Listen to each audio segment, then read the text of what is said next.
Welcome to Therapy, Coaching, and Dreams. So glad you are with us. My name's Dee Kelly, and this is Jim Shalley. Good morning, Dee. Good morning, Jim.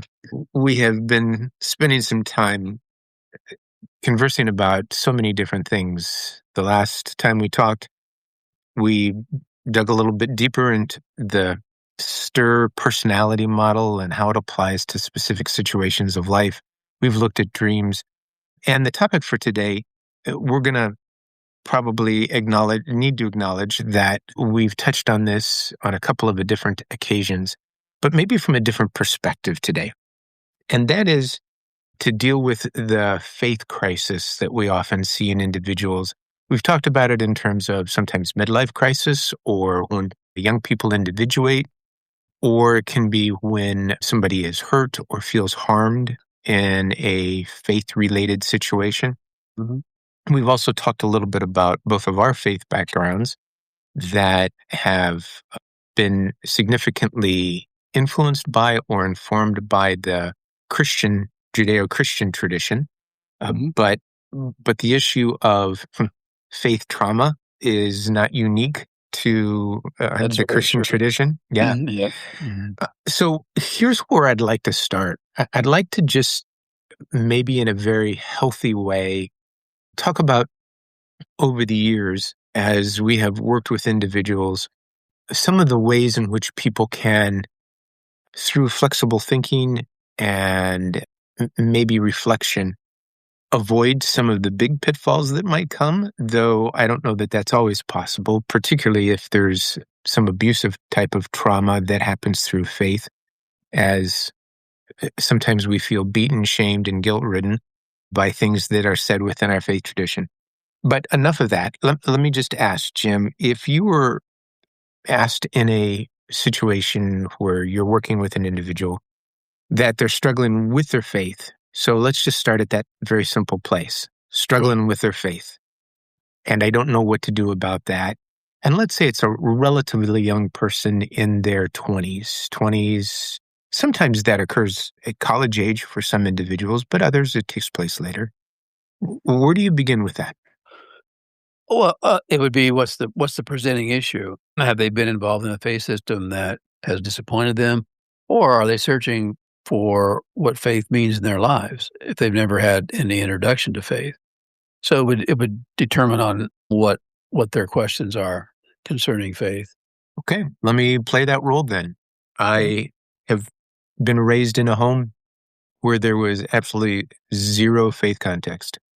I never went to church, to synagogue, to temple, to anything. But I have connected with a group of friends, and all of them seem to have this deep faith tradition. And I'm curious about that. How do I pursue that? Yeah. Well, first thing I would say, what kind of conversations are you having with these friends, and what's their context, and what would they say as far as introducing you to their faith? So the friends in my life, it's not overly pressured, but they keep inviting me to things that I don't go to, but I feel like I'm missing out on something because it feels like it's part of their social life. So why don't you go? It feels weird. Okay. So I would certainly ask, are you open to new experiences?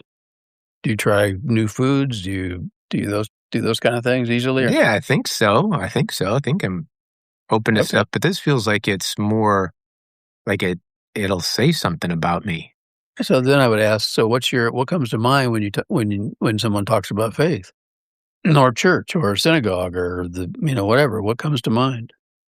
Nothing, because I have no experience. I don't, Well, then I've I never would turned say, to one of those stations on TV. I just flip right past that. well, there you go. Yeah, just keep doing that. No, I would say at that point, go with one of your friends to wherever their faith system is attending, and Is see what it okay to ask questions of your friends. Yeah, or will that ruin the friendship? Absolutely, depending on the tradition, you might find that a little bit freaky when you're in the evangelical Christian thing. It would be like the sinner's prayer or something like that. But I would encourage you to just go and be a part of and see what you feel. A lot of people are very attracted to just the energy that's there. And then they find they become more increasingly interested and intrigued by it. So that's where I would suggest that you just visit go with one of your friends to where they attend. There's a big movement in the Catholic Church right now among young people. That's a really growing segment, for the same reason. They've disconnected. My opinion is we've disconnected from the divine in the culture at large, and I think the younger generation are starving for something that's more meaningful. So, That's great. Okay, let's flip the scenario a little bit. Thank you. That was very helpful. before we leave, it Yeah, would be like, how do you use the stir when it comes to these things? Well, who's open to new possibilities? the transformer. Absolutely. Yeah. The feminine energy is relationally driven, as we've said many times. So that energy is what you would access. Nurture yourself, take care of yourself, be open to new expressions. That would be what you would access in order to entertain new possibilities. So if I'm a stabilizer with very little faith background or none at all, my radar would go up and I'd be resistant and I'd have all of the arguments to try and keep things stable and not make any shift, correct? Yeah, right. Yeah. Mhm. But I would find it mysteriously intriguing and maybe attracted to somebody who has that transformer Oh, energy to draw me in. absolutely, absolutely. You'd be kind of skeptical to go to a church or a place of worship, but you'd be intrigued, especially if there was a good friend of yours that was into it or Yeah. interested in it. Yeah. Fantastic. Okay. Somebody who also is in most scenarios, I would think it would be younger, but this also can happen easily middle aged with parents who are still alive, where you have come to a point where your parents' faith tradition all of a sudden feels incredibly inadequate, or it has left you with questions that you never even thought to ask at a younger age because you assumed everybody thought the way Yeah. your family of origin thought. And it feels like, for some, it feels like all of a sudden there's no solid ground underneath you, and Mhm. a little bit of panic as to how to have the conversation with parents who always seem to ask questions that you don't want them to ask. Like, are you going to temple? Are you going to church? Where are you going? That's so You moved to true. another city. Have you found a place? So Yep. so you're working with somebody that is, I mean, it's the baggage of family of origin stuff. Mhm. Help guide us through this. Where do you Mhm. start? The last time I did any research in this, it was 60% of people that are raised in a certain religious tradition leave that tradition. Because in midlife, you grow to a place where you are more cognizant of what's working and what isn't working. A lot of times you buy the faith system because you were raised that way, and it seems to work until you're faced with things in your adult life that may not be working as effectively as you thought it was supposed to. So then you go on a search for usually a different, if it's in the Christian realm, a different denomination. Some people leave Protestantism and go to Catholicism. Some people leave Catholicism and go to Protestantism. There's all kinds of different things that people do to try to adjust to that. For me, it's maturing and growing up and taking responsibility for your own faith journey. Like we talked about before, Carl Jung talks about we live out of our unconscious the first 40 years. It takes 40 years for us to have enough life experience to figure out who we want to be and where we want to go. I associate that same thing with the faith tradition. Mm. And you're right. Back to your point that I didn't answer directly, those conversations can be very difficult to have, and I think a lot of family systems, they just avoid them. So somebody just avoids, they feel uncomfortable going home because they know they're gonna be asked, "Are you attending church?" or whatever, and they try to avoid it. Or some family systems, they just don't talk about it. Family systems, they either talk about everything, talk about nothing, talk about a little bit of stuff. So, it would depend on your family system. I think this portion we've talked a little bit before in one of the previous conversations, but sometimes we overly expand what we think is going to happen if we're honest. in a conversation like this. Like, we Mhm. anticipate that our Oh, yeah. parents are going to explode or never talk to us again. And truth is, sometimes it Sometimes it is. happens, Yeah. but we usually overestimate how it will be, as opposed to trying to, in a very calm way, say that, you know, I'm changing and I'm not sure where this is taking me, but right now that doesn't feel right for my journey. Mhm. I mean, that's not what everybody should say. I'm not proposing that, but trying to step into those conversations as opposed to shutting down all conversation and never visiting a family member again because you don't want to have the conversation.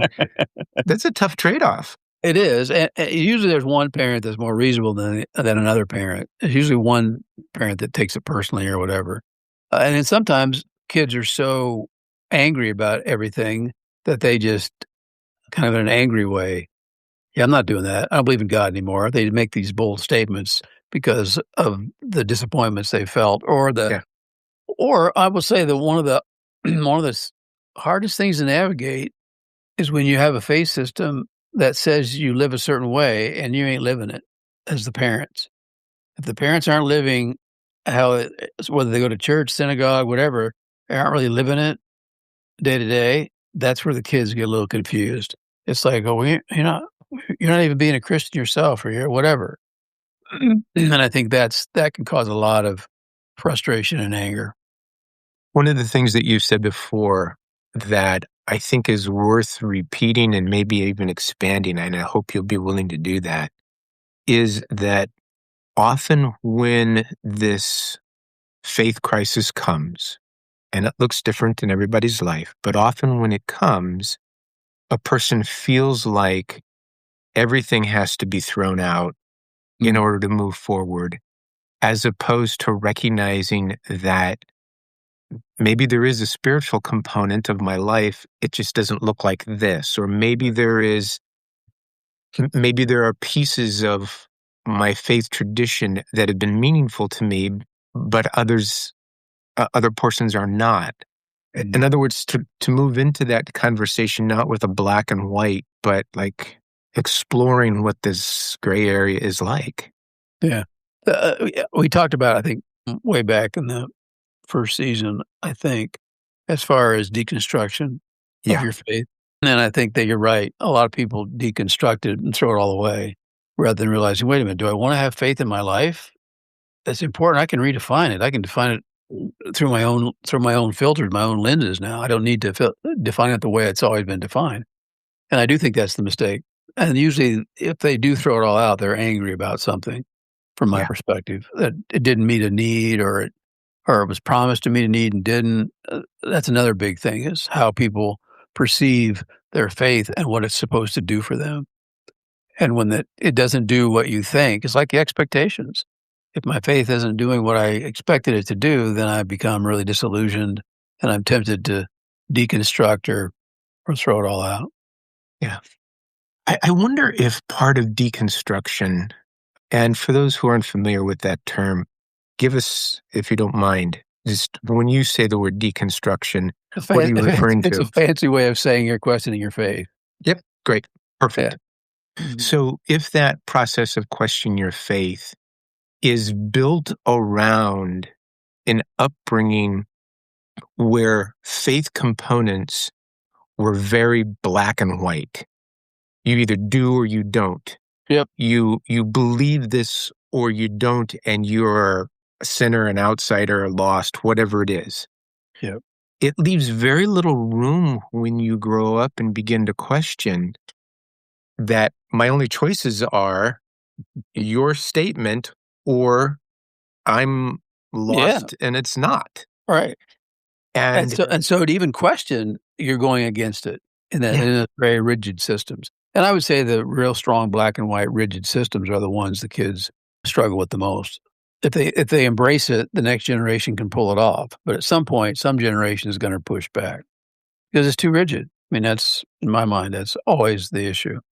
You got to build in some space and grace to realize that humans are complicated sometimes, and yeah. they want to ask lots of questions if they're if they're involved at all in their journey. So, I saw I don't know if it was Pew Research or a different research group that recently did a political study, pretty large study, and it divided United States voting constituency instead of into three portions, Republican, Democrat, and Independent. It divided it into nine groupings, all different places on the spectrum. And it was actually a great division. They did a wonderful job and looked at the nuances across the country and all of those kinds of things. And it was primarily targeted at voting coming up for midterms, what that might look like. But what I loved was when I looked at the nine categories, which was so much more meaningful and helpful than our tradition, liberal or conservative, mhm. I still felt like, well, the way you describe this category, I buy into two of those things and I buy into one of these over here and three more here. And I thought that is actually the truth, is that as soon as we create these category boundaries, we have left the majority of people out because they don't neatly fit into each one of those. Yeah, I mean, look at the culture at large. You have to believe a certain thing or you're whatever, a Nazi or you're, I don't know, whatever you are. It just Yeah. we've so become black and white in our politics that it's just disturbing. I think day to day people get along better than what the culture or media would say. So Yeah. Yeah.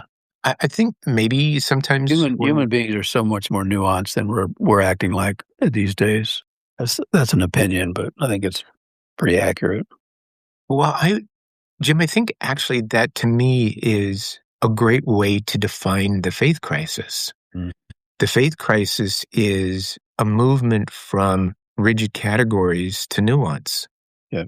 And when I had been raised in a very rigid, categorized way of faith, when I find myself not neatly fitting into that category and Right. considering the possibility that my life is nuanced, that's kind of a crisis. Yeah, absolutely. That's a great way of putting it. Yeah. It's like any monolithic thinking is just it's just destructive. Yeah. And yet on the surface it seems to bring comfort because I'm just hanging out with people that believe like I believe. But you don't even really believe that in your depths anyway because you're nuanced. I mean, everybody is. We just act like we're not Yeah.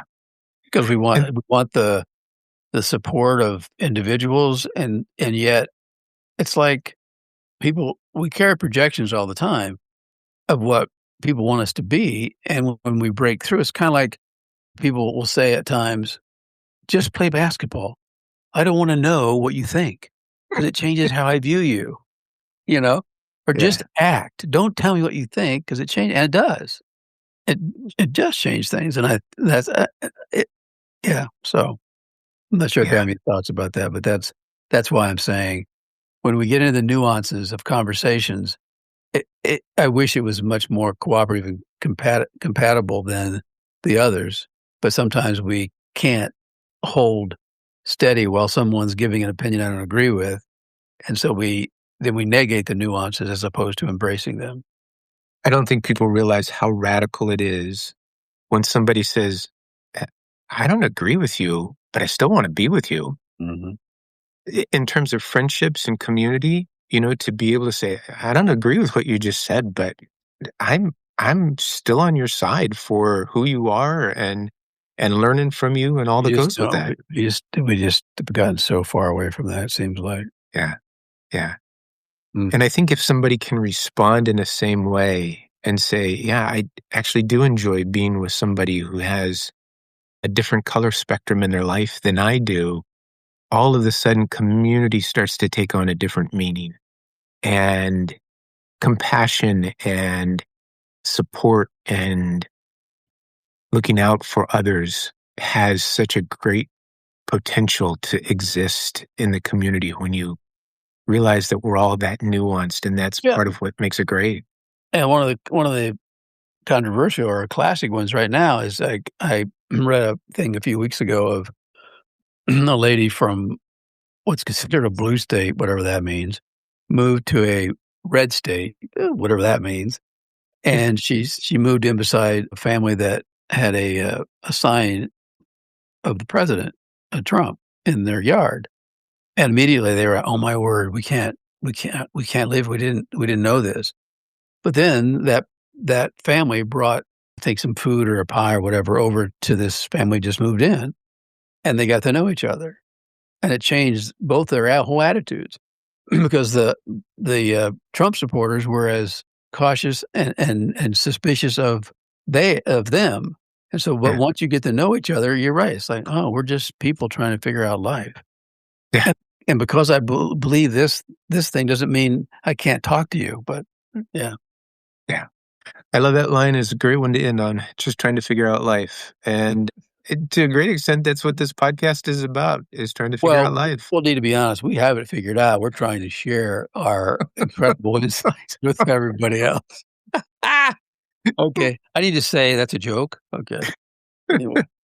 So, Jim, having figured out life, could you